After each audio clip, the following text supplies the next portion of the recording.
Have you ever really stopped to think about how wild it is that a tiny pill can fundamentally change our thoughts, our feelings, and even how we see the world? I mean, in just a little over 60 years, the science of psychopharmacology has completely transformed mental health treatment. It's an incredible story.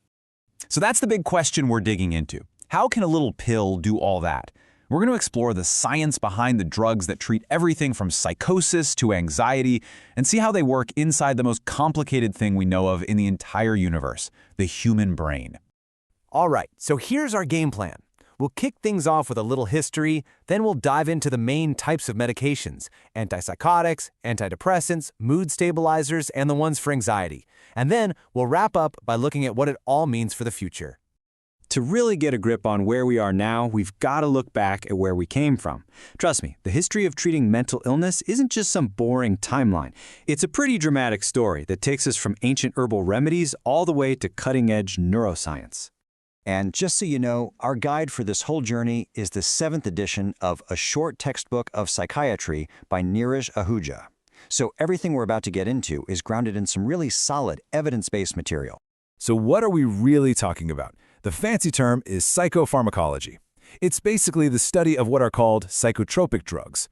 In simple terms, these are just medications specifically designed to affect our higher mental functions. You know, our mood, our thoughts, how we perceive reality itself. Now, people have been using plants for their mental effects for literally thousands of years. But the modern era, that really kicked off in the 1950s. 1952 was a huge turning point with the introduction of chlorpromazine, the first real antipsychotic. Just a few years later, boom, imipramine shows up as the first modern antidepressant. These weren't just new pills, they were the spark that lit the fuse for the entire field, leading to the explosion of new treatments we see today. Okay, so let's start with the drugs that really got this whole revolution started, the antipsychotics. These were the first medications that offered genuine hope for some of the most severe mental health conditions out there. These drugs were created to solve the problem of psychosis. That's a state where a person has a break from reality.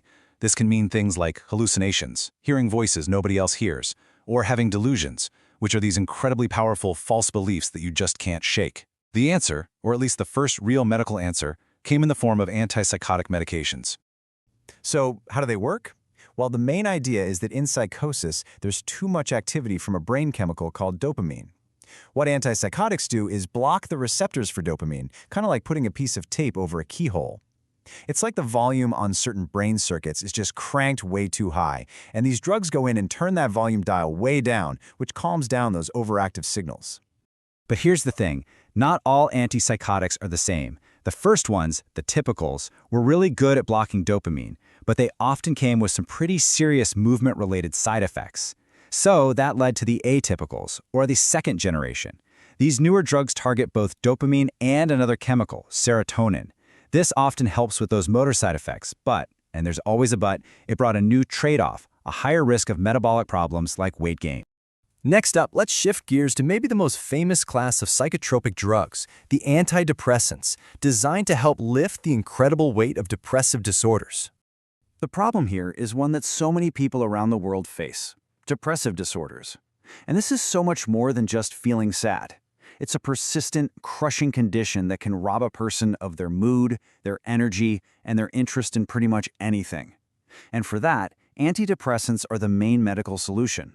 The first wave of antidepressants were called tricyclics, or TCAs. They worked, but they were kind of like a shotgun, hitting a bunch of different brain chemicals at once, which often led to a lot of annoying side effects.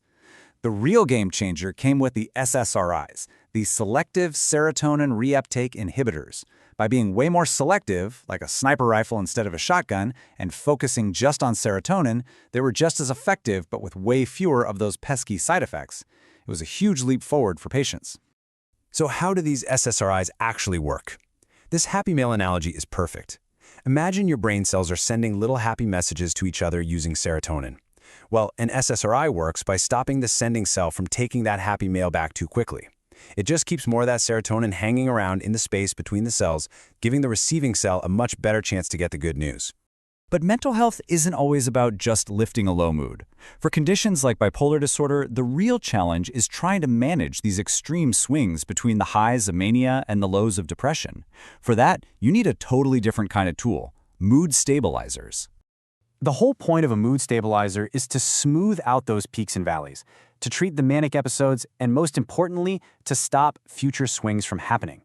The classic one is lithium, but what's really interesting is that a lot of the others, like Valproate, were actually first developed to treat seizures. The theory is that their ability to kind of calm the electrical storm in the brain that causes seizures also helps stabilize the chemical roller coaster of bipolar disorder. All right, finally, let's talk about anxiety.